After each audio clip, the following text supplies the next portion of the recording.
afternoon to you once again as we welcome you along the World Wide Web at RacerTV.com for this, the final round of UTV racing in GNCC Live here from the Ironman in Crawfordsville, Indiana. Hello, everyone. I'm Rodney Tomlin along with Chuck Lee Masters. We'll be bringing you the play-by-play action of all the UTV side-by-side action that is about to take place here as championships quite possibly on the line, and Can-Am is looking at the possibility of their first ever UTV side-by-side championship. Of course, they've got to hope for good things to happen. No DNFs, and the folks from Polaris, in particular, John Jokley, who rides in the number 3 car, is hoping for just the opposite. He's hoping that Cheney will DNF, and that will give him an opportunity to make up those valuable necessary points in order to claim that national championship title. On row number 1, we do have our top contenders as far as that is all concerned. In that number 3 car, John Jokley out of Tompkinsville, Kentucky. In the number 1 car, William Jokley, the defending and multi-time UTV side-by-side GNCC champion in that Polaris National Guard back machine. Also, the 808 Scott Kiger in the Coastal Drilling backed machine as well. And the number 41, one of our Can-Am riders, a former ATV motocross superstar. Talking about Tim Farr. He's a flat track legend, a GNCC legend, an ATV motocross legend, and now riding a legend, quite possibly, in the UTV side-by-sides. He's certainly a pioneer as far as this sport is concerned, and he, along with several other folks, have helped pave the way for some great things going on in side-by-side racing. 1 minute, according to Ricky Towery, who is our official start man and finish line flagger here once again for the GNCCs in beautiful Crawfordsville, Indiana. Couldn't ask for better conditions. 3 weeks ago, we were faced with sleet and rain and cold temperatures, and today we've had beautiful sunshiny, clear blue skies, temperatures in the mid-60s, maybe even pushing 70. Ultimately perfect and prime conditions to go GNCC racing. For those of you that joined us on RacerTV.com a little while ago, you got to witness not the passing of the guard, but you got to see a champion rise up from the ashes, a phoenix, so to speak, heading into this final round. He was down as far as wins and momentum goes, but he was able to pull it out. Congratulations to Chris Borch, our 6-time ATV champion, who's going to be our next UTV champion. We're going to set the stage in a matter of only 10 seconds. That's row number 1 here in this XC1 modified UTV. The side-by-side racing gets set to roll here at this Amsoil Ironman GNCC, and they are off and rolling into that first turn now. And it's Tim Farr grabbing the early lead in this one. Farr was actually in a position, he and his wife, who is his co-driver, his pilot, so to speak, were in a position to win this championship at one point in the series, but a couple of miscues and mishaps took them completely out of the running. Now, as row 1 takes off, row number 2 is set to go as the 10-second call has been made on that. There goes row 2 now. Joe Kreslitz and the boys in car number 2 there. On that Jack's excavating back machine, there's row 2 off and rolling. Row 3 getting set to go. These are still XC1 modified cars. We'll get you full names to go with these cars coming up here shortly when we join Chuck LeMaster over in the RacerTV.com Race Day studios. So row 3 is making it happen now. Whoa! That right there, my friends, is why we come to the races. 724 car off on its side. That's the 591 car getting held up by all that. The tire balls back machine and KR4 arriving right of Pat McGuire, Big Pat, if you will. And he won't be dead last off this line because the 724 car just got put back on its 4 wheels, and it's now set to roll into the racing action. Row number 4 coming up next as Ricky Towery cues these riders for 10 seconds. Green flag flies on this one as well.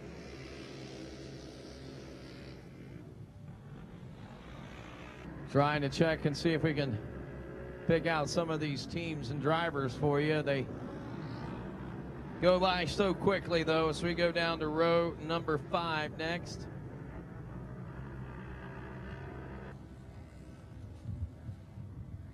The Ironman GNCC celebrating its 20th running here in Crawfordsville. First running back in 1995.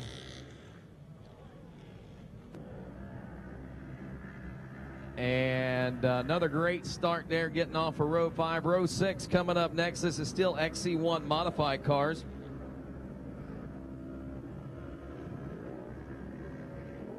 Waiting on the cue from Rick Towery once more. 10 seconds. And the green flag waves on this one as Zach Zakowski on the Zakowski Motorsports machine. Whoa, 2 wheels railing the current turn out there. And Zakowski still got the inside going in the 2. He might have the early lead, maybe not. Let's see what happens. A little bump and grind action. He gets pushed out, but Zakowski Motorsports have got plenty of those pink shirts over there for breast cancer awareness. Stop over and see those great folks and help a great cause for sure. Row 7 off and rolling. That's our final row of the XC1 modified. XC2 limited class coming up next. And as they sort it out there through turn 3 now, we turn our attention back up to Ricky Towery. He says 10 seconds for the XC2 limited. First row of these guys as they're off and rolling. The number 4 car, another Jack's excavating back machine, making it happen as once again now down the road 9. Ricky Towery lets these riders know it's time to go in 10 seconds. Row 9 off and rolling now. Row 10. Another nice clean start there by row 9 as we go down to row 10 next, and ready ourselves for another exciting start here now. 10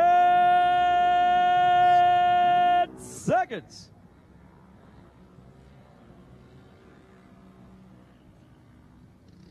And they're off. The 221 car getting off to a great start there, it looks like. XC2 limited class. Now row 11. Row 4 of the XC2 limited class. 10 seconds. Green flag waving on this one as well.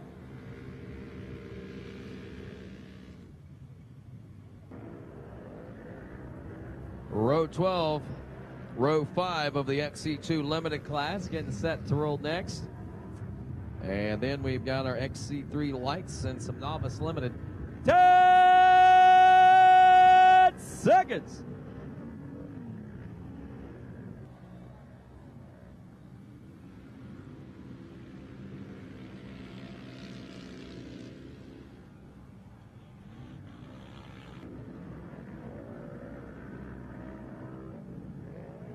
Taking care of business in the 685 car right there, it looks like. 10 seconds.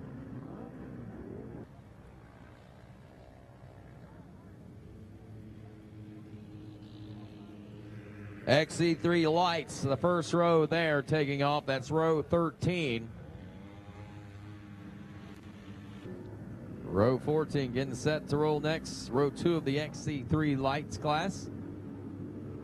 10 seconds.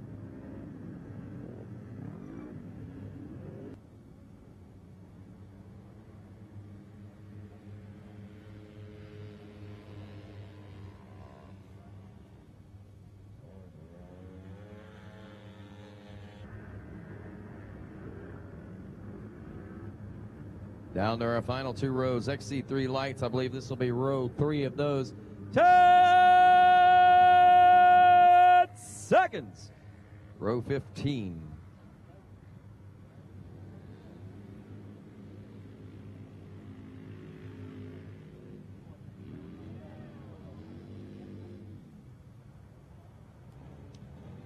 Row 16, Novice Limited getting set to roll next.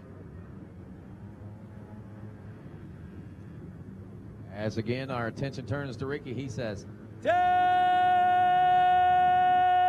seconds.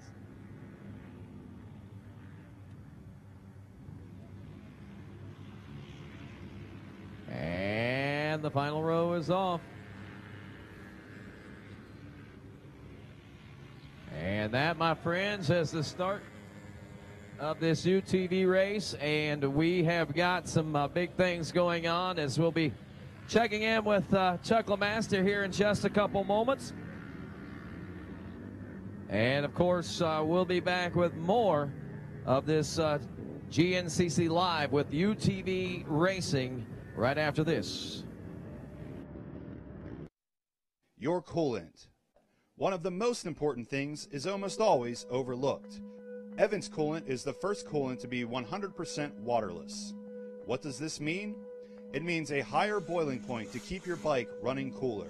No hot spots, corrosion, or buildup on your engine to eliminate excess wear and tear, to save you money, and to make your engine run longer at peak performance.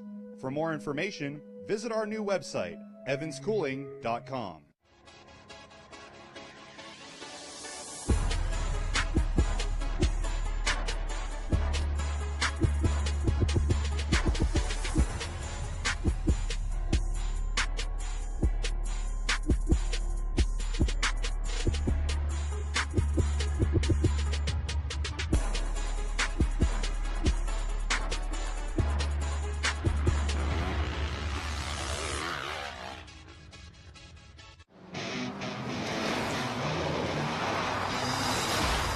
Sometimes you come across something so different, you just have to stop and check it out.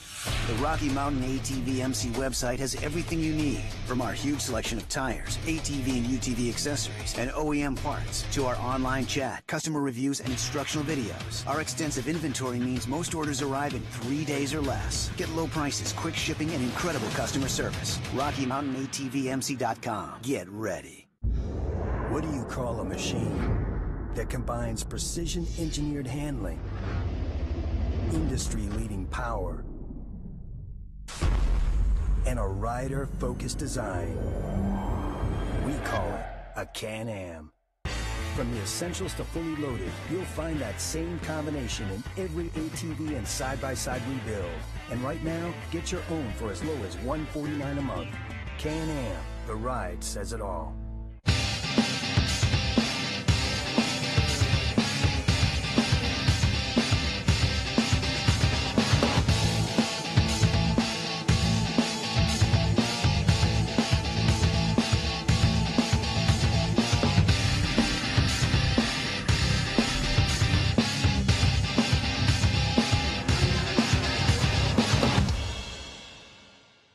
Find your flow with Maxxis tires.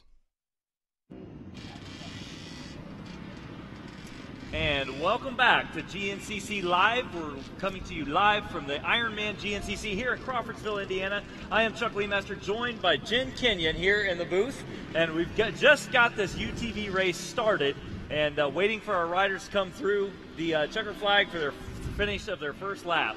Yeah, that's right, Chuck. Here on the opening lap, we see on the RacerTV.com screen, we've got the Ironman motocross track. It's brand new here in 2014 to GNCC Racing. When we came here last year, we saw a little bit of this, but from the sounds of it with the ATV guys, we got tons of fans out there here at Ironman. This place is popping, but this motocross track is looking pretty good. This motocross track is probably one of the most beautiful motocross tracks in the world, honestly. And I know that we've been coming here for 20 years, and this event has grown. This has become one of the most popular spectator events, and how fitting to have a national-level motocross track on the property here. And we were all wondering, how are the UTVs going to handle this thing? And we're getting shots of them as they're coming out, popping out on there. Of course, it's hard packed right now because it hasn't been tilled. And these heavy machines are certainly beating it down. It looks like we are right now getting a live view of the hill climb out there on the course. And this is the same hill climb that the ATVs were coming through just a short time ago. Yeah, you know, when we see all those fans out there, the Ironman fans are so dedicated to being out there in the woods, helping out the ATVs all day long. We've got tons of fans out there helping these side-by-side machines, although I feel like it'd be a little tougher to help those guys out. But we do see our leaders checking in here for the first lap. It looks like Tim Farr in his JB Racing off-road Can-Am back machine, Mouse Pratt in the second place position, Larry Hendershot, Matt Rowell, John Yoakley, Devin Steedley, and Kyle Cheney, our current points leader. He's actually won the last 3 rounds, I believe. He's in 7th place position here in the first lap. He is, but I talked to him on the starting line. I said, Kyle, you're 28 points up. And, of course, a first place win and the XC1 class gives you 30 points. So I said, Kyle, I mean, what's the deal? Do you have to go out here? You have to win this thing? He said, hey, man, we're going to go out there. We're going to chance everything.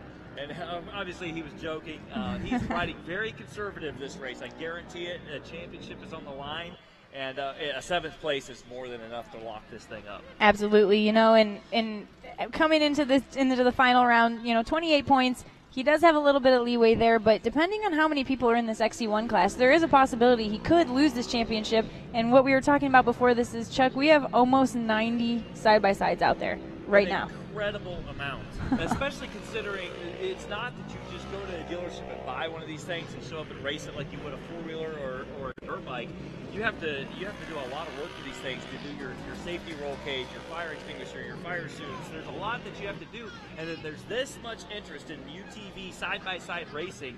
This sport has just grown leaps and bounds since 2007. 2007 at Crawfordsville Ironman race was the very first UTV race ever that GNCC put on. This is the home of UTV racing. I did not realize that. That is pretty cool. But, this is the place. This is the season finale.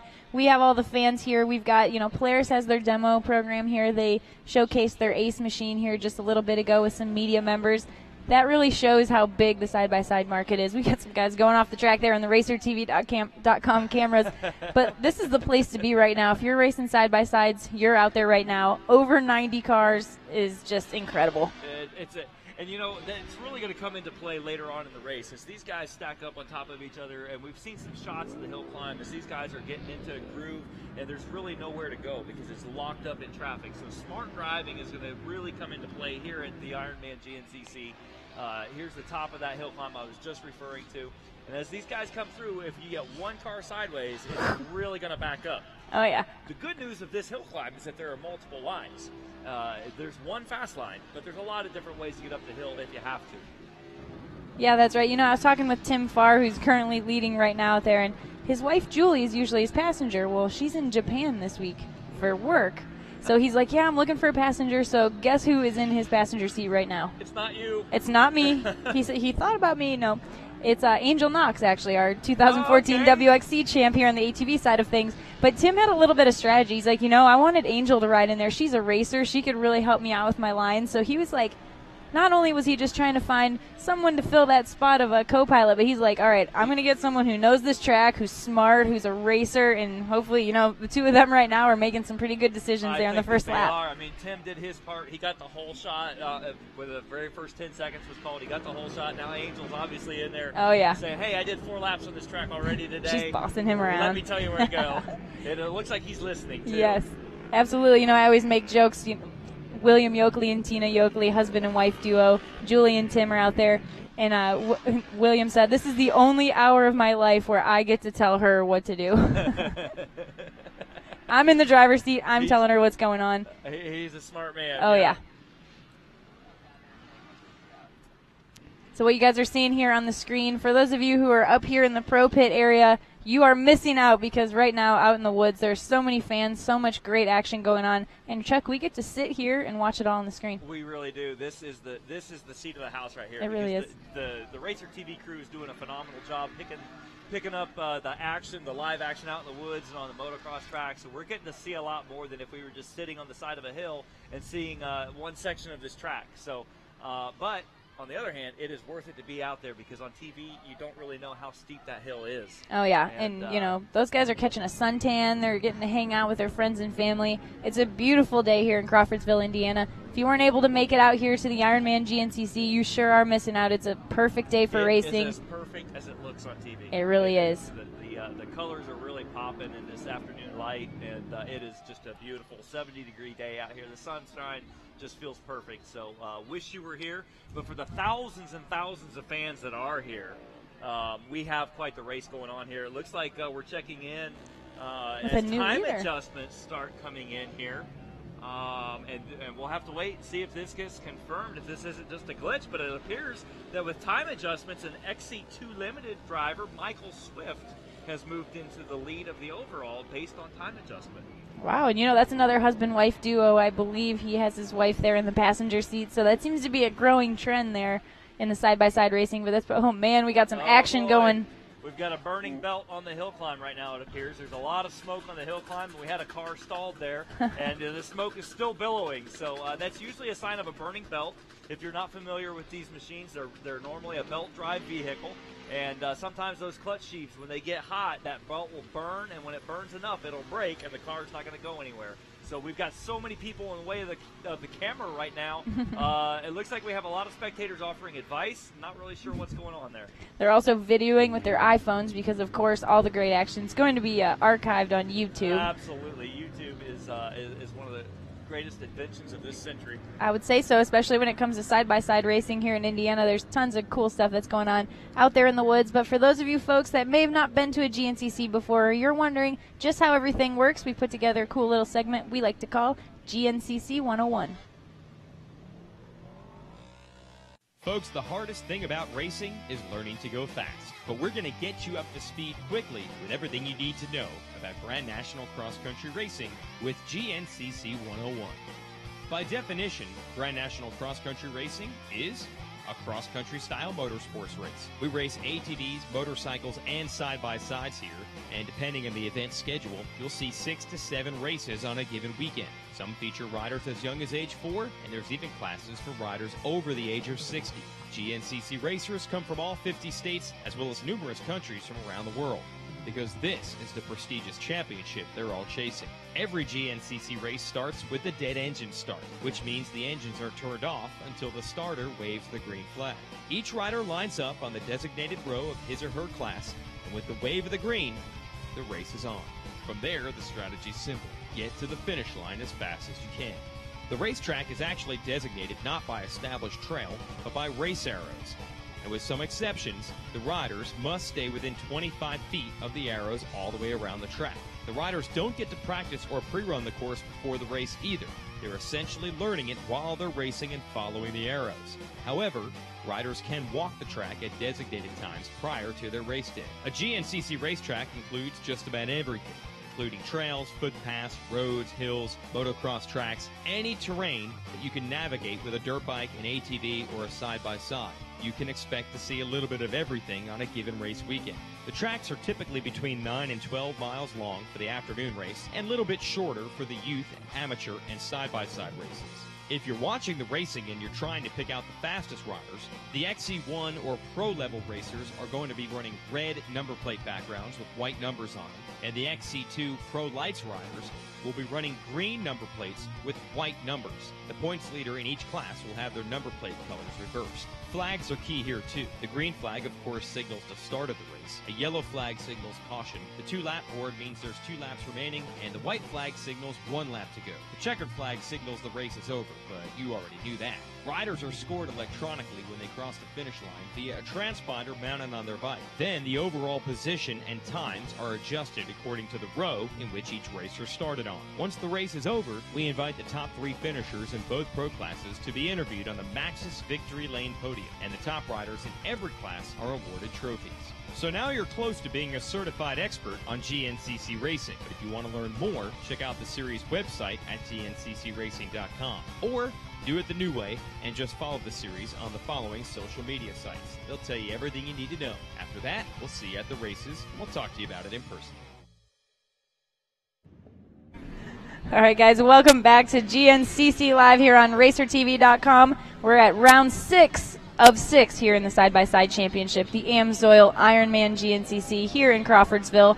Jen Kenyon here alongside Chuck LeMaster. We've got some pretty good action going on out there, Chuck. It's shaken up to be quite the event this afternoon. We've got a lot of dust that started to blow in. I know that's affecting some visibility in the wide open areas, but these drivers are used to that. They talked about it on the starting line. Of course, in the cornfield sections, the wind sweeps across this place, so the drivers were talking that they knew they were going to get into dust. But as we look on the at the shot here through the woods, the dirt's just perfect, and these guys are finding traction, and it looks like they're moving along pretty good right now. You know, with this Ironman event, we can either have a really muddy, pretty grueling race here, or we can have a beautiful, perfect afternoon. And I think we have the latter one here today, which everybody is really excited about, especially these side-by-side guys, because this is the opportunity. They get 6 rounds a season. You know, the rest of the GNCC series, they get 13 rounds. So when these guys show up here, they want to race, and they want it to be a good time. They do, and I know that we've talked about it a little bit, that this, it looks like the XC1 championship is all but sewn up. I mean, barring anything catastrophic, it looks like the XC1 championship is going to be sewn up. But as you've also mentioned, Polaris is here, and several other top sponsors are here. And these guys, this is the race that they're going to go all out. This is the time to be in the middle of the box and get their cars recognized and get their sponsors recognized. And so these guys, they're not holding anything back. They're going for it, and it looks, again, we'll wait and see how the time adjustments shake out to see if Michael Swift holds on to that #1 spot. But right now, checking in on lap number 2, we have Tim Farr, Mouse Pratt, Larry Hendershot going 1, 2, 3 in the XC1 class right now.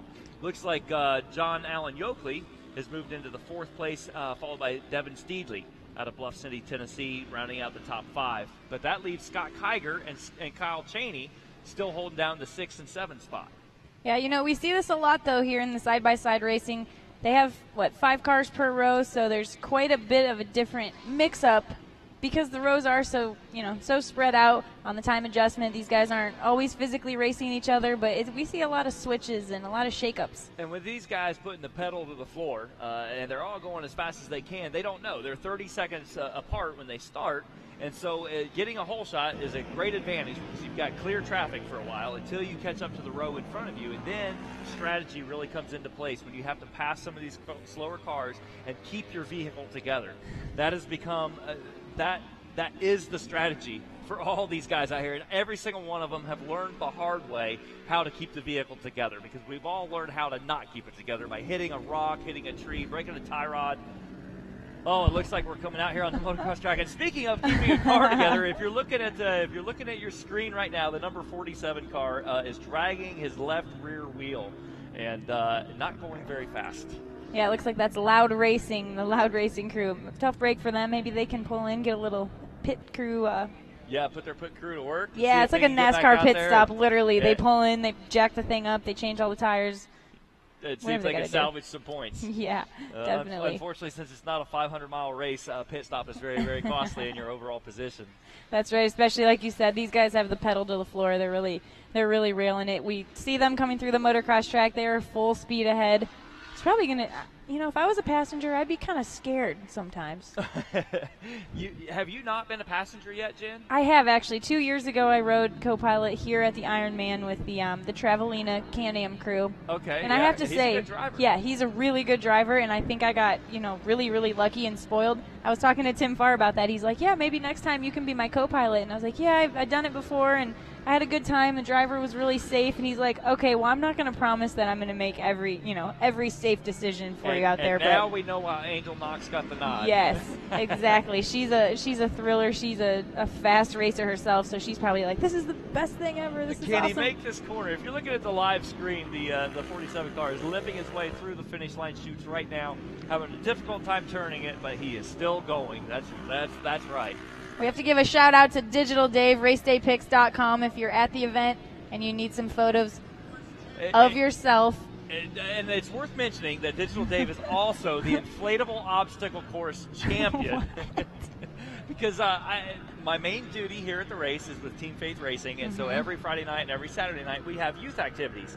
Last night, my friends from Fellowship of Christian Athletes brought the inflatable obstacle course, and I challenged Dave to a race through the obstacle course. We did best out of 3, and Dave is the champion. I thought you were going to say Dave showed up at the youth program and beat all the kids in the game. I was going to say that's not fair. He shouldn't get any recognition. But if it was a head-to-head battle, it was a head-to-head battle with me. That's fair enough. Yes. Well, Chuck, as we wait for our leaders to check in here for another lap, we're going to send it over to our friends here, series sponsors here at GNCC Racing, and we'll be back with some more coverage of the side-by-side racing here at the final round of the Ironman GNCC.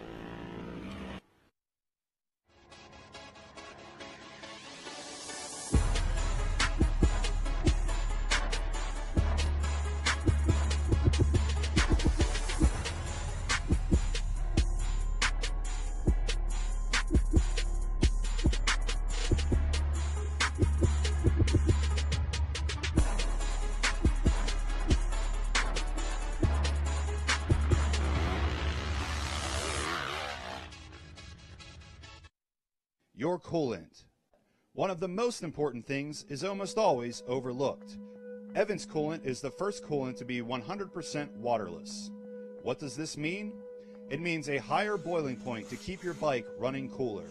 No hot spots, corrosion, or buildup on your engine to eliminate excess wear and tear, to save you money, and to make your engine run longer at peak performance. For more information, visit our new website, evanschooling.com.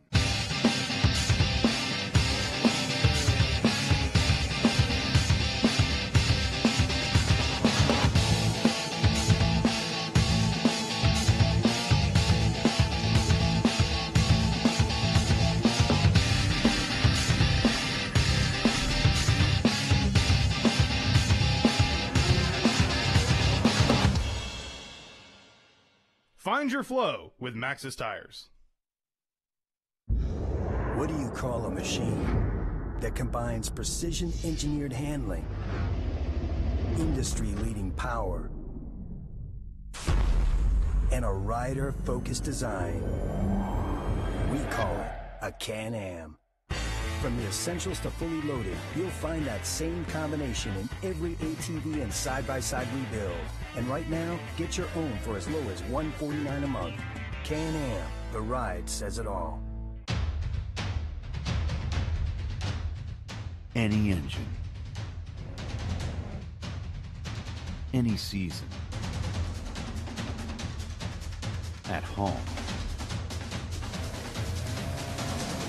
at the track, or on the trail. AMSOIL for any engine. And welcome back to beautiful Crawfordsville, Indiana for this 20th running of the Ironman GNCC. It's UTV time here at this AMSOIL Ironman GNCC. Rodney Tomlin now along with Chuck LeMaster, Jen Kenyon out and about with us now as well, and doing a great job of keeping us up to date and abreast of everything that is taking place as far as this UTV race is concerned. I believe when we come into this one, you and I talked a little bit about this off camera earlier today about the championship factor in this one. Basically, I believe that our points leader, basically Kyle Chaney, all he has to do is make one lap and he would be able to secure the title, right? Yeah, as long as there were 19 or fewer in his class, which it looks like there was a few more than that, I believe. We've got a record turnout, so he actually needs to get within the top 19 if John Allen is going to win, which is not happening at the moment. It looks like Tim Farr got the whole shot, and he's not looked back yet. And as we look down through the list here, Kyle Chaney is all the way back in 15th place right now. So that's a tough place to be starting out from. But again, he is still in position to win that title. That guy right there fighting to get up front, the one that we're watching on the television screen right now, if you're watching RacerTV and GNCC Live, is the 3-car. And we all know that is John Allen Yoakley. That's right, the nephew of the famed William Yoakley. Exactly. You know, and oh, man, look at the front wheel on that car. What's the problem right there, man. Chuck? That could be a tie rod in, but it's still turning, so it's hard to say. There is something definitely wrong, and it's in the steering system of that vehicle. And first place you're going to look is a tie rod or tie rod in, as that thing is wobbling and about to come off, it looks like. Wow, look at the blue groove that is starting to develop here coming through the AMSOIL alley at the finish line, man. Those ATV riders, the 800-plus ATV riders we had on the track earlier today, plus the aces and the side-by-sides that we've got out there right now, we're probably well over 900 entries just for today alone. And I know that someone was saying to me last night we might be able to break a record. Maybe there's our leaders, I believe, going at it right now, or getting ready to go at it. That is Tim Farr, Mouse Pratt. Mouse Pratt has taken over, I believe, the lead. No, he hasn't. He's still, 25 seconds back behind Tim Farr. Pratt is in second. That's Larry Hendershot that he's battling with in the 44 car, whom I had the honor of riding with. That's the car that I rode in Masontown a year ago. So Hendershot having one of his better rides. We've seen him up front and leading and nearly winning, but things always seem to come off the program for him. But Hendershot in third right now. John Allen Yoakley back in the number 4 spot. Hans Ada running in 5th. Zach Zakowski, old Zach himself, in 6th. Brian Buchanan is 7th place, whom I believe is the overall morning race champion, the 10 o'clock race champion, the 201 plate holder in that one. Albert McCoy is 8th. Devin Steedley is 9th. And Stephen Matko rounds out your top 10.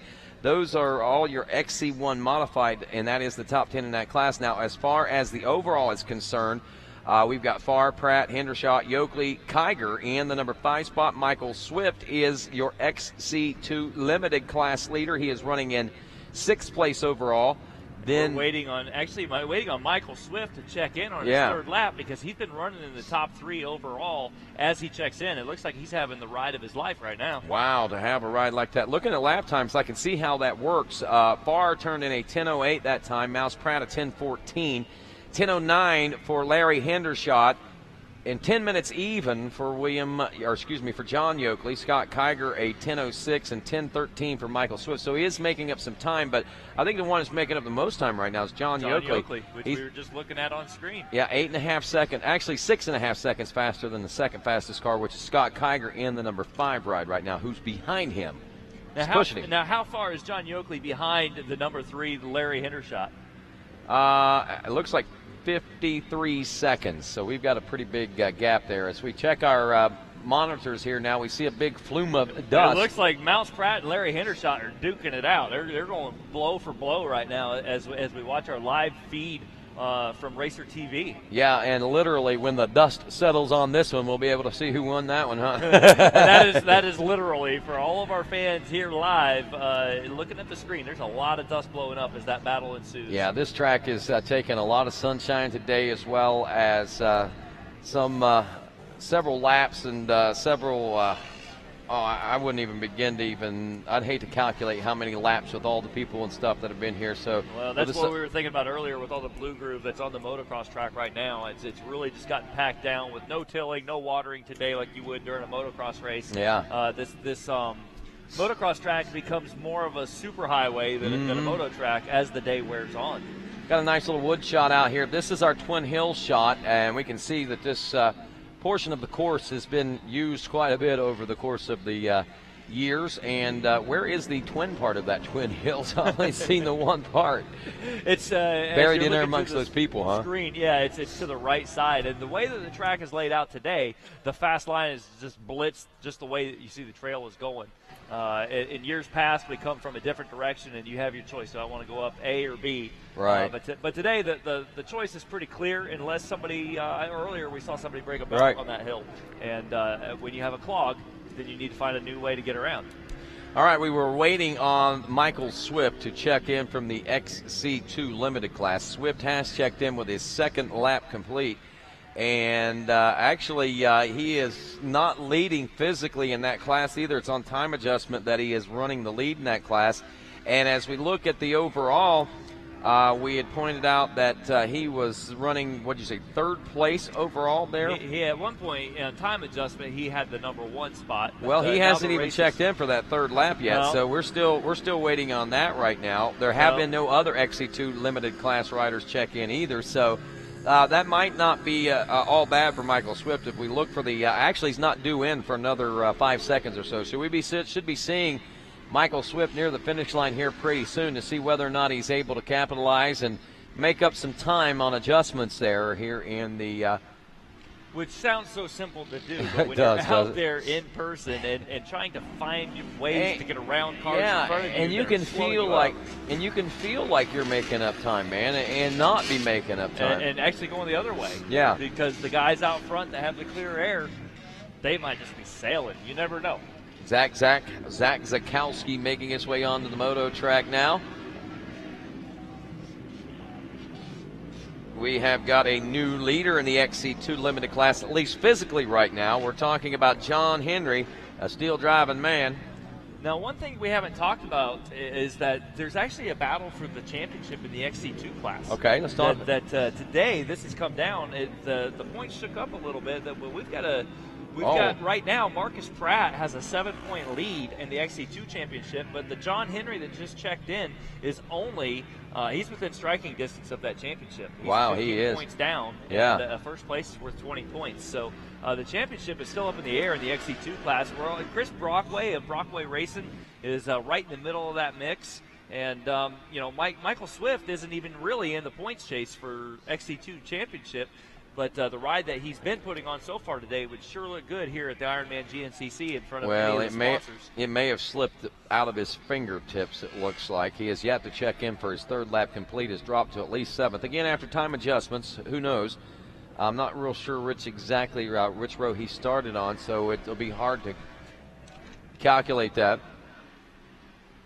Hey, folks, those of you that are here with us at the racetrack, want to invite you over to the Moose and Parts Unlimited tent there next to the Moose Transporter, as all the race families and racers are invited to come over for a free dinner courtesy of our friends at Parts Unlimited, supporting the sport at every level and every way, and also our friends at Moose Racing. I know that Stevie Van Zylen and 8-time National Enduro champion, as we call him, 8 times Dick over there, is ready Mr. Burleson. Yeah, Mr. Burleson, actually ready to serve all of your food needs tonight. I know that our good buddy from up out of New York Pizzeria, Frank from up there, is down with the New York Pizzeria wagon. He's also doing up a great dinner, so inviting all the racers and families over for a free dinner courtesy of Parts Unlimited and Moose Racing, coming up here in, well, actually about right now. So head on over right now. I believe they're just now started serving, to be honest with you. And it's worth noting that ever since that Racer X 5 minutes with Frankie has come out, he is now available for autographs as well. Novice limited class there is a class that we don't talk a whole lot about. I just saw pulled up on the computer screen there. We've got 4 riders in this one. This is kind of the class that I think we've seen Vicky Fowler racing, if memory serves me correct. Or is that the one? I believe that it is, actually. Let's look at the points just to make sure. She had a problem on the start. I don't know if you saw that. She was second off the line and into like the second turn, but she ended up getting together with a couple of cars, and I know that it took a pretty hard spill there in that first turn. I'm not sure if she ended up making it or not. She hasn't made 1 lap complete yet in the Novice Limited, if that is the case. Yeah, well, our class champion, it looks like, I haven't seen Robert Vandemark in that class either, the triple nickel 555. Oh, no, we haven't, have we? But since he wrapped up his championship last 3 weeks ago, he might be watching this on RacerTV.com instead. Yeah, how you doing there, Mark? Glad to have you here with us, man, on RacerTV.com. Again, we talked about this guy all year. He did it without even owning a car, Chuck. That's right. That's the beauty of the KR4 Arrive and Ride program, is they prep the vehicle for you, whether it be a dirt bike or side-by-side, and they'll bring it to the racetrack ready to race. You show up, jump in it, and go win you a championship. It's like being in a factory ride. Got more battling coming toward the finish line right now as teams and cars go head-to-head, and that is our leaders there. That is our leader right there. Yeah, Tim Farr and the folks. He is racing with a 420, who is a lapped car right now for Tim Farr, as he checks in with 4 laps now complete. Now, he had a 25-second lead over Mouse Pratt last time around. What is this going to do for Farr in the championship points? If memory serves me correct, didn't he have an opportunity at one point to be close to a points lead? And actually, I think he might have been at least second at one point early in the season. Yeah, early in the season, he started out the season with the second place. Oh, that makes sense. And so he was running second. Then he had a terrible, as every single guy in every let me rephrase this. Every driver in the top 10 has had at least one awful race. Yeah, actually, he might have been in the points lead after that one, to be honest with you, looking at that, or close to it. So, yeah, I think he was, because for our first 2 races, Kyle Cheney went 20th in round number 1. He had a 20th place, And then the second race, he got a second. Well, Tim Farr had a 17.2, so Farr was actually in the points lead early on in the season, and that was way before the summer break. You know, it's hard to remember that far back. It is. It's hard to remember, but I'm sure that Farr remembers it quite well, and probably would like to forget the fact that he lost that great points momentum that he had going on there in the early part of the season. But, you know, that's the kind of thing that keeps these guys coming back. 2-lap card is out, Chuck. Yeah, I saw Ricky Towery hanging out that card. The drivers, when they come through that, they love to see, all right, 2 laps. I just got to keep it together. 2 more laps. I promise you that's what's going through every driver's mind right now. Keep this car together for 2 more laps, especially Tim Farr. Look at this. Oh, wow. Here, let's point out a couple of things for you, my friends. 37.5 seconds back now in the number 2 spot of the XC1 Modified and the overall sits John Allen Yoakley. Right there, my friends. John Yoakley is second, 37.5 seconds. Then it's Mouse Pratt in third. Larry Hendershot is fourth. Those are the only teams. Actually, no, Scott Kiger, the 808 Coastal Drilling car out of Waynesburg, PA, is checked in with 4 laps complete to round out the top 5. Now I want to look to see where find Kyle Cheney. That's exactly where we were going to go next. Kyle Cheney is 22nd. Out of the points? Out of the points. Now, here's the scenario that we got to watch break down is we got a possible championship swing happening and taking place right here, right now. According to the points, if he DNFs, if Kyle Cheney DNFs, in order for John Allen Yoakley to have a snowball's chance in Hades to claim this national championship, Chuck, what exactly does he have to do? Win? He's got to get the number 1. He has to win because win in XC1 is worth 30 points. Second place is worth 25 points. Right now, John Allen Yoakley is down 28 points, so he has to get that 30 points. And with Kyle Cheney, and we know that Kyle Cheney is going to drive conservative today, right? But 22nd place is not conservative even for Kyle Cheney. No, but it's not to say that he can't get back into the... No, but there might be a problem with his machine. That would be my guess, is that there's something going on there that we're not aware of. I do want to point out, I take that back, are we looking at overall points or are we looking at championship points here? Class points. Because I know that all the other classes that we do are based on overall points. And right now, if we're basing it on overall points, he's outside the top 20. Now, if we're basing it on class points, then he's in 15th place, so he's back in the hunt. But normally, class points break down 1 point at a time, so we might be back at another... And that is true for XC2 and XC3 and the. But not for the XC1. But not for XC1. You don't get 1 point apart until you get down to 5th place.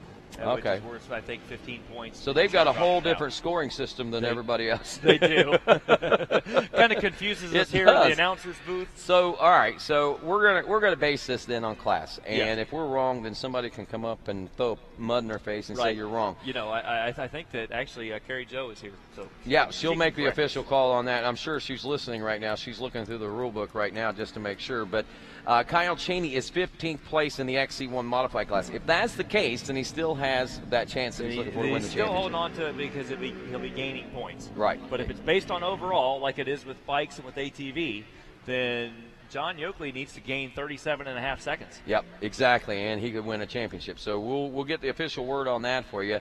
But, you know, the thing about it is we haven't really thought a lot about that this year because we haven't been in this circumstance, in this situation. Probably even in the last few years. I know it came down to some pretty tight things and stuff, but we've been paying, it's super close attention to these battles this year, and, this is the first point that question has ever arisen. So at the same time, I guess, well, we may look like we got egg on our face. We got legitimate questions right now. We sound like a bunch of lawyers sitting around. We don't think of things until they actually happen. I always said that I should have been a therapist of some sorts, but I am beginning to think that I should have been a lawyer. I can argue about any point. I can ride defense on anything, man. All right. What a beautiful day at this racetrack, folks. If you're here live, you know exactly what we're talking about. We're talking that this is a beautiful racetrack, a beautiful day to have a race. The leaves are in full color, and if you're at home, you're seeing the same thing we're seeing here. Yeah, I know. I was listening to the technical director, the man that runs the switcher on the show, Bryce Harden, talking to the camera crew, and he was just raving about the lighting and how great the camera shots were looking, and and just how beautiful things were looking around the facility. And exactly right. I mean, it is. I mean, nice sunshine out in the open areas. You can see the shadows are starting to grow long, though, here late in the day. That's right, and that's because it's that time of year. And yeah. Daylight is waning, and now, it took us a while. We had a couple of we had a big ATV race, and yeah. that caused the program to run a little late. We got a little bit of a late start on this. Yeah. And actually, so now, we also introduced a new class as an exhibition. We had several folks out, including ATVRiders.com's Harlan Foley, who nearly won the exhibition race. But he ended up Did Harlan almost win that? He almost won. He Fantastic. came in and he was leading, and then he clipped a tree, said just barely touched it. And he dropped back to second, ended up finishing second. But it was the Polaris Ace Race is what they call it. And it's a hybrid between a UTV and an ATV.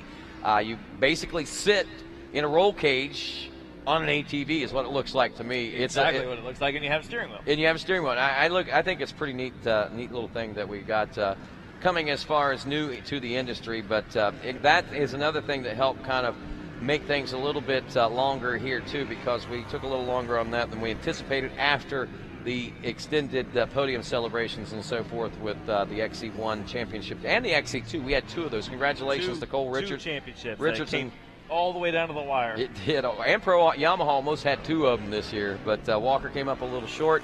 Cole Richardson did get the win in that one, so congratulations to Cole, the Pro Yamaha team, and of course Donnie Luce and all the folks at the Yamaha Motor Corporation. I know that they were out in full force today, and we're excited about what we had to have offer. So 2 laps left to go. We're less than that now. We'll see a white flag coming out here in about 2.5 minutes, according to calculations, if Tim Farr stays on point and on task right now. And Ricky Towery is anticipating the same thing that we are at this point as he gets that white flag out ready for your leader, be it Tim Farr or John Yoakley. And like you said, 37.5 seconds to put himself in position to win this championship, and wait to see what happens at the end of it. Don't be surprised if Yoakley doesn't turn out some lap times like that. This kid is an amazing driver and has made up monstrous amounts of times as the race wears on. It's like these guys somehow or another get these racetracks down in their mind. They know where all the good lines are, and they're able to pick up on them later in the race. So we could see John Allen actually start to chip away at that 37.5 second lead by Tim Farr. Certainly wouldn't surprise us in the very least. These guys are consummate professionals and have walked the course. They're looking for their passing lanes and driving smart. That is exactly what it takes at this point in the race to have fast lap times, is to drive smart and stay out of the trees, stay off the rocks, and keep that machine together. And as the race is coming into the late stages right now, you know that Tim Farr is saying, all right, just keep doing what I'm doing. Yeah. And I don't know if you caught Jen Kenyon earlier. She explained that he has a new passenger this round. Oh, it's not his wife, huh? It is not his wife, Julie, who is in Japan for work. Oh, wow. Angel Knox is filling that. Oh, that seat. really? Yes. Wow. So Angel Knox is taking care of lapper duties by hollering, not in your class. That's a good person to have in your co-pilot seat. There's no doubt about it. Which, by the way, congratulations to Angel Knox, a.k.a. Angel Atwell Knox, who was a now 2-time WXC champion, women's class champion here on the ATV side of things. So, and speaking of, here on screen we have Tim Farr with co-pilot Angel Knox coming into the motocross track, approaching the about a minute away from the finish line as Tim navigates the motocross course here, and in the camera, he's going so fast the camera can barely keep up with him. That's how fast Tim Farr is, man. That's right. That's what it's going to take to win a UTV race here at the Ironman GNCC. You know what? If Tim Farr can win this one, it's going to be a good thing for him, because that's a great way to end the season. The explanation point, as we always like to call it. And you got to know that Angel's going to say, hey, you got to let me ride with you from now on, because you know what Julie's going to say. No, you're not. right. Oh, man, what a great shot of Tim coming up to the finish line here, getting bounced around a little bit. Now, Tim and actually Angel, you wonder what the connection with her being an off-road racer from Pennsylvania and Tim being an ATV motocross racer from elsewhere, I believe in Ohio. But anyway, the thing, Massillon, Ohio, as a matter of fact, the thing about it is these two actually worked very closely together during the KTM factory days in ATV racing. White flag is out, by the way. But, yeah, remember, now, Tim, I'm going to tell you guys in a little secret. Tim Farr is probably responsible for some of the biggest advances we've seen in ATV racing, whether it be motocross, off-road, or just general riding at all, because he is the one that basically designed the Honda machine that everyone is racing, and that bulletproof Honda that they haven't changed the design on since 2004. Well, Tim Farr is the one that actually brought all his knowledge together to help bring that machine together, believe it or not, and he is basically the designer of that, and he helped design a new, and he didn't design it, but he gave his feedback to the designer, so I'll give him credit on that. And he did the same thing with KTM, but he had to do it in a much quicker fashion. He went over and met with the guys in Austria. They got that KTM program together. Angel Knox was a part of it. Adam McGill was a part of it. And a few other great GNCC notables were big parts of it as well. So that makes sense why he and her have that camaraderie there. They've worked together in the past, and it shows that they do well together on the track there in that side-by-side action. Well, today is obviously showing that he knows how to build a side-by-side as well. Yeah, I think so. His car is holding up, and as we watch him bounce through this finish line, the holes, the braking bumps and acceleration bumps, your camera might not pick it up. You might not see it on screen as well as you do standing out there next to the track. These holes are big. Oh, yeah. And they'll swallow a machine. They can. But, his car is just keeping all four wheels to the ground, keeping traction. Well, right now we are white flag. We are probably about 8 minutes out from a checker flag. Tim Farr leading now Mouse Pratt. We haven't seen John Yoakley check in for his 5th lap complete. And as soon as we do, we'll know whether or not that driver is still in a second-place overall position. But Tim Farr out front, Mouse Pratt in second, Larry Hendershot in the number 3 ride, Scott Kiger in 4th, and we wait for John Yoakley. And we'll be back with more GNCC Live right after this. Your coolant. One of the most important things is almost always overlooked. Evans Coolant is the first coolant to be 100% waterless. What does this mean? It means a higher boiling point to keep your bike running cooler. No hot spots, corrosion, or buildup on your engine to eliminate excess wear and tear, to save you money, and to make your engine run longer at peak performance.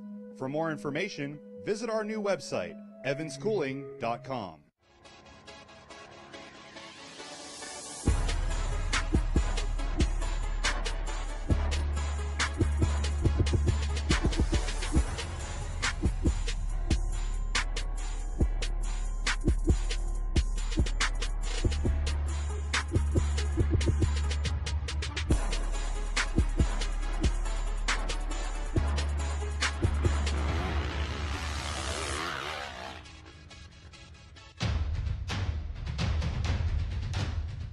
Any engine,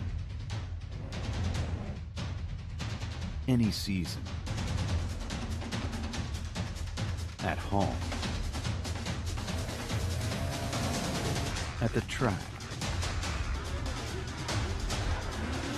or on the trail.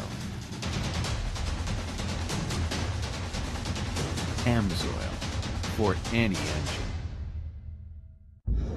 What do you call a machine that combines precision-engineered handling, industry-leading power,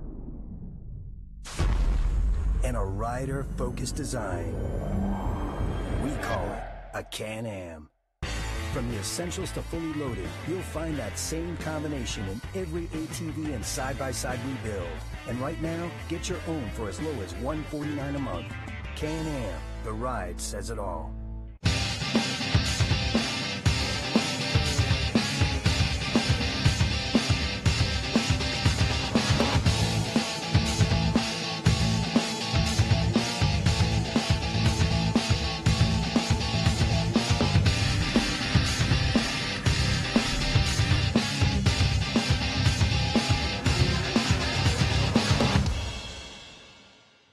Find your flow with Maxxis tires. So that would be. And we are back talking about Christmas, Chuck LeMaster and I, here on GNCC Live. Rodney Tomlin here. Jen Kenyon will be back with us here shortly to cover podium presentations, and we watch and wait patiently As we near the 1 hour mark here, Tim Farr continues to lead physically and on time adjustment. Mouse Pratt is the number 2 car. Larry Hendershot is 3rd. Zach Zakowski is 4th. Scott Kiger in 5th. And Kyle Cheney 6th. And he has checked in. That is his 5th lap. Or that's Kyle Cheney. How did Kyle Cheney? He went from 15th to 6th. And got around in one lap and got around John Yoakley. John Yoakley hasn't even checked in yet. Wow. If you're hearing us at home stumble over our tongues, we're just in awe right now. Right. I mean, can't wait to hear what's happened with Kyle Cheney. Now, there might be some time adjustments we haven't factored in there. Remember, that's he started on row 1, so when we adjust it with time adjustments, he's still running 7th place after a couple of riders checked in there. Hans Ada. Let's look at the lap time. 10:56. I don't think it's going to stand up, guys. I think that these other riders that were riding before him, I mean, we see John Yoakley had 9:54 last time. We see other 10-minute or close to 10-minute lap times behind Cheney. So there's a chance that maybe that was just on adjustment after the adjustments, after a few more cars check in. He might end up dropping all the way back. So he's 6th, now he's 7th. So that is starting to make some sense. And another check, he's down to 8th place now as Daryl Rath, welcoming Rath Racing's Daryl Rath. Didn't even realize he was here to the 7th place position after time adjustment behind Hans Ada. Now, it's worth a shout-out on Hans Ada. He is a fill-in driver for Travis Pointer. Oh, no way. Yeah, Travis Pointer has raced all 5 rounds so far, and something came up at the last minute. He wasn't able to make the race today, so he got his buddy, said, hey, here's a car fully prepped. Go out there and see what you can do. And Hans Ada is running 6th overall. Can you imagine having your buddy come up and say, hey, man, drive my car this week. It's a $70,000 machine. It's all yours. Wow. Well, he's driving it as if he was Travis himself. So yeah, maybe even a little better than Travis sometimes this year. Travis, I'm just kidding. I'm playing. Yeah. Actually, Travis was leading the last race for a couple. I know. Of Travis laps. is an amazing driver. We stumbled over his name, and it took us a full season. Yeah, I called him Travis and everything else, but he's definitely a great driver. Just giving him a hard time, busting him up a little bit, if you will. And right now, as we continue 59 minutes into this one, we're 2 minutes out from a checker flag for Tim Farr. Well, now, Tim Farr, remember, didn't take the checkers. Or did he? Yeah, he did. He is physically leading, right? He is physically leading. What's concerning right now is that John Yoakley started on the same row as Tim Farr and Kyle Cheney and hasn't checked in yet. Wow, that's not very good news. But, you know, you got to think that he was probably looking at the scenario and the situation where Cheney was having problems, and he was making up some ground, moving along pretty quickly. So there's probably a pretty good chance that he might have got overly excited in hopes that something might be happening behind him and maybe found a miscue out there. Let's check again, see if he's made it in yet. Still, no signs. John Yoakley's all the way back to 16th place, so we're not going to see that happening. So that opportunity slips by the wayside. Cheney back to 9th place now, so that's starting to make a little bit more sense after the time adjustment. As we see the time adjustments coming through, that he's still physically, he's in front of a lot of guys, but driving conservatively, and that just shows you that he's only backed it down just a little bit, but that how far back that puts him, because the level of competition that UTVs has evolved into is so stout these days. Well, I remember a few years ago, even just 2 years ago, Chuck, I mean, when we were watching these guys, I mean, the attrition rate was just horrible on these guys, man. I mean, they would end up losing parts and pieces and this and that and the other and DNFing and so forth. You don't see so much of that. It seems like the drivers either are getting better, the cars are getting better, and I think maybe the trails are being designed a little better as well. Yeah, I know that this race in particular, there's a lot of wide open sections that's going to create a lot of passing opportunities. It looks like right now, as we're watching RacerTV.com live, we see Tim Farr coming into the final turns, getting ready to come out onto the motocross track. And his car is hooking up, and it looks like he's going to be able to bring this thing home. Wow. First win of the season for Tim Farr. No doubt. Some exciting moments through these final turns of this Ironman Raceway race course on the motocross track, on the GNCC trail.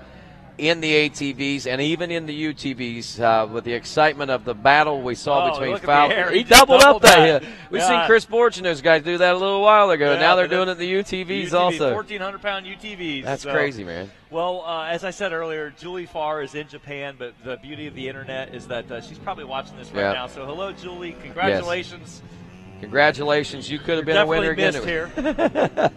You could have been in the center of the box again this weekend, but no. Anyway, here it is. Through Amsoil Alley, ladies and gentlemen, putting an exclamation point on the 2014 Amsoil GNCC UTV Series. Tim Farr takes the win here at the Ironman. His co-pilot, Miss Angel Knox, there with him as she is the WXC champion 2 times over. She secured that championship last race 3 weeks ago in St. Clairsville, Ohio, and is riding on the wave of success right now. You know, maybe Tim recognized that and said, "Hey, I need some of that energy in my car. Bring that wave with you, and let's see if we can't take it to the checker flags." And that's exactly what they did. A minute and 25 seconds lead is what they had over Mouse Pratt last time around. And then only 2 seconds back to Larry Hendershot. So I would almost have to bet that we've got a great battle shaping up, heading toward the finish line right now between the number 2 car and the 44 car for the 2nd and 3rd place positions. Don't count out either Zach Zakowski, the 990 car, and Scott Kiger. Now Zakowski is on time adjustment in 4th. I think Kiger would be about 17 seconds behind in physical presence there behind Hendershot and Pratt. So he's still, depending on what happened this lap, a lot of things could happen. It depends because Pratt and Hendershot both started on row 2, I believe, and so they're getting into the top 3 based on time adjustment, or it could be. They could also be physically up there. Right. But we're seeing Scott Kiger come through here, but we want to make sure that the time adjustment catches up to the physical position of the cars as well. Well, there they are. There is Angel Knox, and I would say that's probably her old man. Her husband, her other half. Yeah, she's probably the better half in that organization. There is Tim Farr, Mark Baldwin, who's been a part of the Tim Farr success since its beginning back there, congratulating Tim Farr. Right there, that guy right there is so responsible for all the great success that so many ATV racers are having right now. Just an amazing, amazing man. And I don't believe we realize how much of a living legend that Tim Farr actually is. It's amazing to me. Yeah, obviously he is very ingrained in this. And the motor builder right there, Mark Baldwin from Baldwin Motorsports, another true icon in the sport of ATV and motorcycle racing and off-road and motocross. And this guy, I mean, a passion for the sport, no doubt about it. Like I said, he's been right there with Tim from the very, very beginning. Checking in 2nd place, we've got Larry Hendershot right now. We'll wait for time adjustment. Well, after time adjustments, it looks like Hendershot, Kiger, and Pratt, 1, 2, 3, and 4. So it's looking like Hendershot and Kiger will go 2nd and 3rd with Tim Farr taking the win. Mouse Pratt fell back a couple of positions, ran 3rd place for that whole white flag lap, and then lose it at the very end there. You know, I'm happy for Larry Hendershot. I know that he's been on the podium a couple of times as he gives us the thumb up there. The thing about that is probably undoubtedly one of the fastest drivers on the trail. The only thing is, you say that because he scared the life out of you. Well, not only that, I sat and I watched him walk the dog on William Yoakley and all those guys. The only thing is, he's too fast. He was too fast. He was going too fast. He had to slow down. Now he might have slowed down just a little bit too much, but he's finding that groove slowly. So go fast. So now it's exactly. That's what he's trying to do. So he went real fast. He slowed it down. And he's working his way back up. So I think we're going to see a lot of things out of him in the coming seasons as far as UTV racing is concerned. Absolutely. Congratulations. It looks like we've got Tim Farr, Larry Hendershot, Scott Kiger rounding out your podium. So congratulations to Scott Kiger. It was a hard-fought race. Yeah. He'd fallen back there for a while, and we didn't even talk much about him during the race. He was kind of silently hanging back there. And you know, and driving smart, obviously. I'm sure that he is thinking, I'll take those no comments if it means I can quietly work my way into position there. And man, what a year. I mean, seriously, looking back on all of this, Chuck, I mean, it's just been an amazing year. We've got a new champion to crown. We've got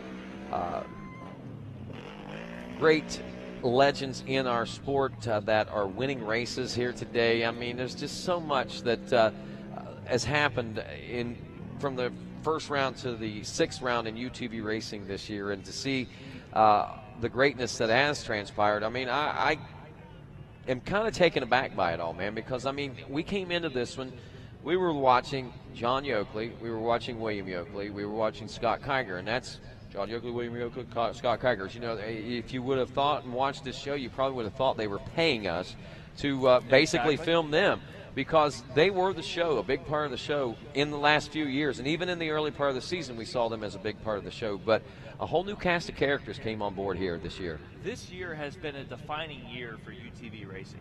And GNCC introduced UTV racing right here at Ironman back in 2007. It was an exhibition race just for fun.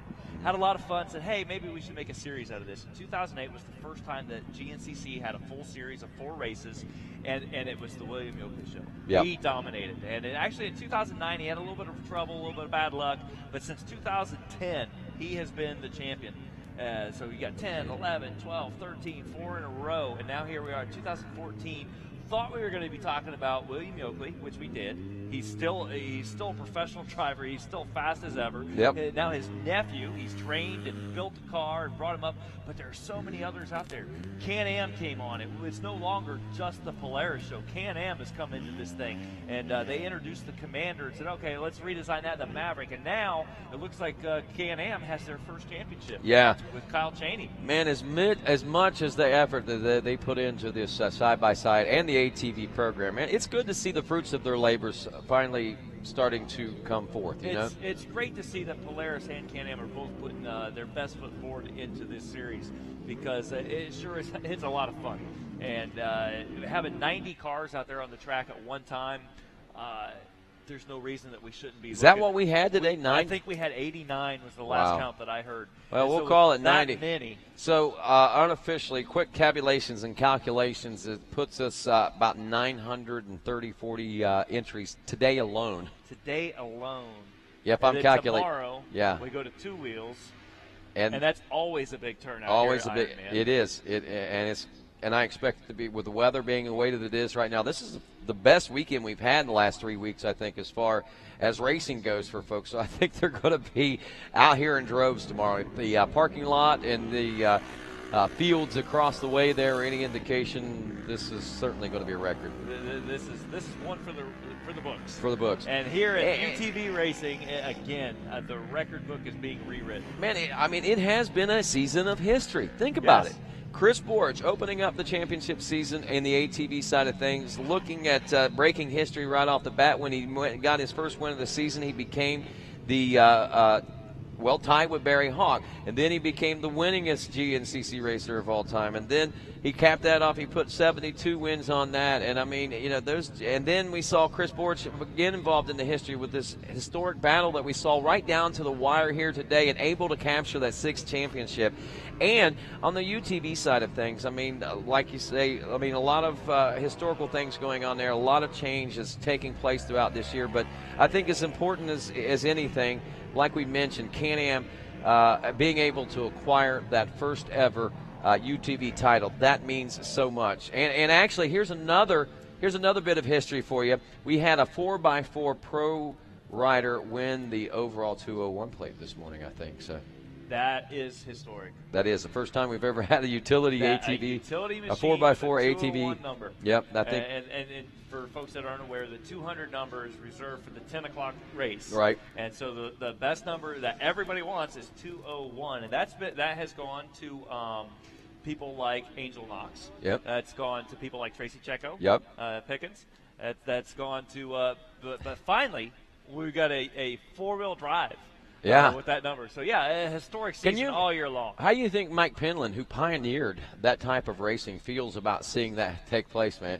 I guarantee he is very happy. I was talking to Mike this morning, and we were talking about the old Blackwater days and how he 2 years in a row was so close to winning Blackwater, and then he finally won it in '93. And man, what a guy! And back then he was racing a 300 4-tracks. Wow, that's crazy. How far we have come. That's crazy. Well, I believe that we are about ready down there on the podium, getting ready anyway for the action culminating there to the celebrations at Max's Victory Lane. And I know that these guys have all got to be pretty excited. Tim Farr with the win. I don't know. We need to double check this. I just did an update on my computer scoring system here. 10:26. That lap time. I've just got a new change in the overall right now. After Talking time about adjustments. making history again. Yeah. I don't want to send it to Jen just yet because we might have a change in the overall right now, as a matter of fact, because Zach Zakowski has checked in after time adjustments with second place overall. Way back. Yeah. He was row 4 or 5, I think. So I guess we probably he was started on row 6. Yeah, so we probably ought to now wait. Be finishing. We definitely want to tabulate these results before we go Let's down get to an official victory word. lane. Keep talking. I'm going to call scoring. Okay, Chuck? But right now, the way that it is, Tim Farr, obviously he is our winner. And by checking in, Zach Zakowski on the 990 machine, looks like his last lap was a 10:26, puts him into the second place position ahead of Larry Hendershot, who's ahead of Scott Kiger. So that late check-in through the finish line might put Zakowski Motorsports on the box and bump the Kiger machine off the box. So my counterpart, Rodney, here, he's double-checking the scoring and getting ready to make some updates for us here. Rodney, what have you All right, found out? maybe they're farther ahead than what we are, but I've got Tim Farr, Zach Zakowski, and Larry Hendershot, our top 3 drivers overall as we head down to the podium with Jen Kenyon. That's right, guys. If you want to make your way over here to the podium, we're about to give away the #1 plate. Of course, we're not giving it away because this is well-deserved by these 2 guys right here. Let's hear it for Kyle Cheney, the Cheney Racing Can-Am duo. Chris Bethel, of course, has a lot to do with this one right here. First time for Can-Am to get this side-by-side championship. This is a really special day, so guys, make your way on over as I pass the microphone over to MX Sports Pro Racing's director, Roy Jansen, to make our presentation. Jen, thank you. Guys, what a great show you put on for us. It has brought such an exciting element to Grand National Cross Country. And on behalf of Can-Am, behalf of AMSOIL GNCC, and behalf of all of these great fans, it really is our pleasure to present to you the #1 plate to both of you. It is a great accomplishment, and we're so proud of you. But a great job this year. Thank you very much. Thank you. Thank you. All right, who wants to see these guys conduct an interview with us? No, I didn't think so. Let's hear what you guys have to say about that race. Today was a further back down finish than you guys normally had. Were you just playing it safe out there trying to wrap up this #1 plate? That was my goal, but me and Yoakley kind of got into it in the first corner, and I broke a sway bar in the first corner. So I was like, oh, this is going to be a really bad day if this thing doesn't hold up. But the Can-Am held up. I rode it all day broken, still ended up in the top 10. I think we got 7th overall with a broken machine, and, we got her done today. Talk about heading into this one. Did you feel a little bit of pressure? You had a pretty good points gap. Something crazy, really crazy would have had to happen for you guys to lose that, but you knew in the back of your mind that it was still possible. So what was that strategy coming into this? Yeah, I knew it was possible, but I wasn't really nervous. I knew that we could make it happen. My Can-Am's been working awesome all year. Fox shocks worked awesome, even with a broken sway bar. I don't know how we'd have done it without these shocks with a sway bar like that. Yoshimura, SSI decals, make this thing look good for today, made it pink, and, just everybody else, my mechanic, my dad, my friends, everybody that puts all their hard effort into this, and, it is a well-earned championship. Yeah, it's not easy with all the guys you're racing against. You've got the champ, the man, William Yoakley. He's had that title for so many years, and you guys came out this year. You got the most wins out of anyone, and it's been a progression for you. It seems like you've been working at this pretty hard, but does it feel good to finally be that man on top and have that #1 plate? Yeah, it feels awesome. I've wanted it for so long, and I knew that if I could get, a good team behind me, that we could get up here and be #1. And my hat's off to Tim Farr for winning today. He must have had an awesome ride. Yeah, definitely. Now, Chris Bethel, let's pull you in over here. We know you always have the best conversations. Tell us about all the crazy stuff that happened out there, and what was kind of your contribution for the day? Well, it's been a long year leading up to this, and it seemed like we were always fighting to come back from that first race, DNF, and today, I told him we were going to take it easy. We were supposed to last race anyhow, take it easy, and we ended up just coming out and just winning last race, and having a ball and just, taking chances and stuff, and Kyle knew that, so he said today, we're not taking chances, we're not going to do anything stupid, we're just going to ride, we're going to ride. And I said, all right, that sounds fine, we'll stick with that plan. And then on the line, I'm like, we should probably try to win, because who wouldn't want to try to win? And but at first turn, we got in, I think Yoakley got into us and stuff, and I knew something was wrong right off the bat, and as soon as we hit the motocross track, the thing is just rolling side to side, side to side.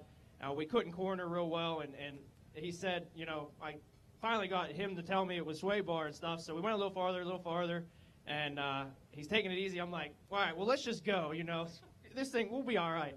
Well, he's like, no, we'll break an axle, and we're just talking as loud as we can over this thing, and he's like, no, we can't risk, today, and we just rode our own race and stuff, but it was fun. I mean, all the fans out there out at the Twin Hills was just awesome. I mean, there was people everywhere, and I'm cheering them on. I mean, we're not, doing real well, but, I mean, they're cheering us on. We're cheering them on. We took a couple of different lines, to pass people and stuff, and just making it good for them, I think, hopefully. Yeah, the RacerTV.com cameras got some of that footage out there, and it looked like a crazy time. Obviously, when you were out there for the ATV race earlier, you saw all the same people still out there. Those guys are troopers. They're probably going to spend the night out there and then still come back for tomorrow. Yeah, I saw a few of them maybe pitching tents. I mean, they got their coolers, so what else could they need, really? I might go join them. I don't doubt that. That's why we love Ironman so much. Well, Kyle, who would you like to thank for getting you this championship? This has got to be a pretty good moment for you.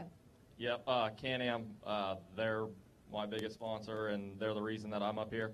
Fox Shocks, Yoshimura, Ames Oil, SSI Graphics, my mechanic, my dad, my grandma, Chris Bethel for keeping my head straight. I'm sure there's 100% goggles, ITP tires, just anybody that I forgot, they're well appreciated. All right, well, let's hear it one more time. Your 2014 side-by-side champions. It's the Can-Am Cheney Racing duo, Chris Bethel and, of course, Mr. Kyle Cheney, the man behind the wheel. We're going to get a quick photo op, and then we're going to pull these guys down. We'll get our top 3 overall finishers up here on the podium. We've got Tim Farr and Angel Knox in the #1 position. Things have been shifted around. It sounds like Zach Sikowski, 2nd place overall. Woohoo! And the 3rd place, is it still the Hendershot team? All right, so we'll have those 3 guys staged up and ready to go.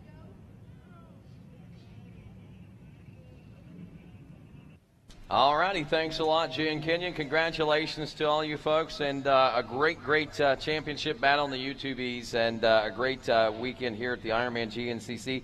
Chuck LeMaster, I want to say thanks to you for setting in with the UTV racing. I want to say thanks to everybody that came out, watched, tuned in, maybe had a chance to watch that historical battle with Chris Boers today. It has certainly been a great Saturday. We get to do it all again tomorrow with the 2-wheelers. That's right. We get to start this whole process all over again, and I'm looking forward to it. This is a beautiful place for a race, and do it on 2 wheels. It's going to be a great day, another sunshiny day. It most certainly is. And with that brings us to the end of another great championship season in our UTV side-by-side racing. I want to say thanks to everybody for sticking around and watching that with us, and we hope that you enjoyed that and look forward to more great coverage in the coming years here on RacerTV.com. And with that being said, I want to say congratulations and thanks to the RacerTV.com crew. You've done a most excellent job. It's been some growing pains once again here, but we're doing things and pioneering things that not a lot of people or no one has ever done before. So, we can expect those growing pains. But I just got to say kudos to you guys. You work hard, and you put your heart and soul into it when you're here at the races. I mean, they come in on like Wednesday and Thursday and work their tails off just to try to get us a shot. So we tip our hat to those guys, and as well the production crew and everyone involved. On behalf of Jen Kenyon, you there, Chuck LeMaster, also from earlier today, Fred Andrews. I want to say thanks to him for all the great coverage, and to you, the GNCC racing fan. Good day, everybody.